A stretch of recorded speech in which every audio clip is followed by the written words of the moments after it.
Hi friends, welcome to my channel. Sorry for late update. ఈరోజు మేమంతా కలిసి మా మరిది వాళ్ళ ఊరికి దాముంజడికి వెళ్తున్నాం. చుట్టూ పచ్చని పొలాలు, ప్రశాంతమైన వాతావరణం, ఊరి అందాలు చాలా బాగుంది. మా వాళ్ళతో కలిసి ఈరోజు సరదాగా గడిపాము. మేము బస్సు దిగేసరికి మా మరిది రిసీవ్ చేసుకోవడానికి వచ్చారు. ఇంటికి వెళ్ళగానే తినేసి పడుకున్నాం. ఆ మరుసటి రోజు అక్కడ ఉన్న గుడికి వెళ్ళాం. ముందుగా శ్రీ జగన్నాథ స్వామి దేవాలయం భక్తులకి విశ్వాసానికి ప్రతీకంగా నిలిచిన ఆ ఆలయం ప్రశాంతమైన వాతావరణాన్ని అందిస్తుంది. ఆ గుడి చుట్టూ కొన్ని గుళ్ళు ఉన్నాయి.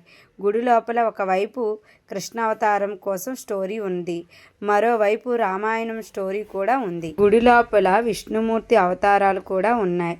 మేమైతే పూరి జగన్నాథ స్వామి గుడికి వెళ్ళలేదు, కానీ ఆ గుడి అచ్చం పూరి జగన్నాథ స్వామి చూసినట్టే ఉంది.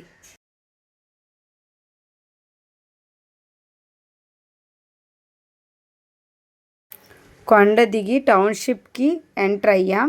వెళ్ళే దారిలో డ్రాగన్ పార్క్ చూసాం. శ్రీ షిరిడి సాయిబాబా గుడికి వెళ్ళాం. ఆ ఆలయం ప్రశాంతమైన వాతావరణం, అందమైన భక్తి భావనలతో ఈ ఆలయం వేలాది మంది భక్తులను ఆకర్షిస్తుంది. సాయిబాబా బోధించిన ప్రేమ, సేవ, విశ్వాసం సందేశాన్ని ఈ పవిత్ర స్థలం గుర్తు చేస్తున్నది. చుట్టుపక్కల పూల మొక్కలు. మేము వెళ్ళేసరికి బాబాకి హారతి ఇస్తున్నారు. ఇది బ్యాండ్ మేళం సినిమా క్లైమాక్స్ గుడిలో షూటింగ్ జరిగింది. పక్కనే ఉన్న రోజ్ పార్క్కి వెళ్ళాం. అక్కడ రంగురంగు గులాబీ పూలతో ఈ అందమైన పార్కు ప్రకృతి ప్రేమికులకు ఎంతో ఇష్టమైన ప్రదేశం. ప్రశాంతమైన వాతావరణంలో ఈ కుటుంబంతో కలిసి ఆనందంగా గడపడానికి ఇది అద్భుతమైన స్థలం. ఫోటోలు, వీడియోస్, రీల్స్ తీసుకోవడానికి అందమైన ప్రదేశం. శ్రీ ఆంజనేయ స్వామి ఆలయం భక్తి, శక్తి, ధైర్యాన్ని, బలానికి ప్రత్యేకమైన హనుమంతుడి గుడి ఆశీస్సులతో కోసం భక్తులు ఇక్కడికి తరలి వస్తారు.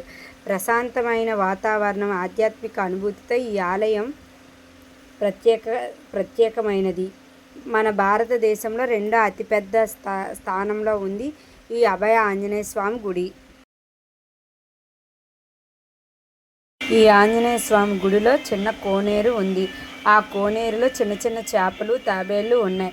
చుట్టూ లైటింగ్స్తో ఆకర్షణీయంగా ఉంది. చుట్టూ పిల్లలు ఆడుకోవడానికి చాలా బాగుంటుంది కూడా. మేము కూడా ఆడుకున్నాం. జై శ్రీరామ్, జై హనుమాన్. ఇదే మన ఒడిశాలో దాముంజడి పార్ట్ 1 ట్రిప్ వీడియో. పార్ట్ 2 కోసం వెయిట్ చేయండి. Please like, share, subscribe and comment.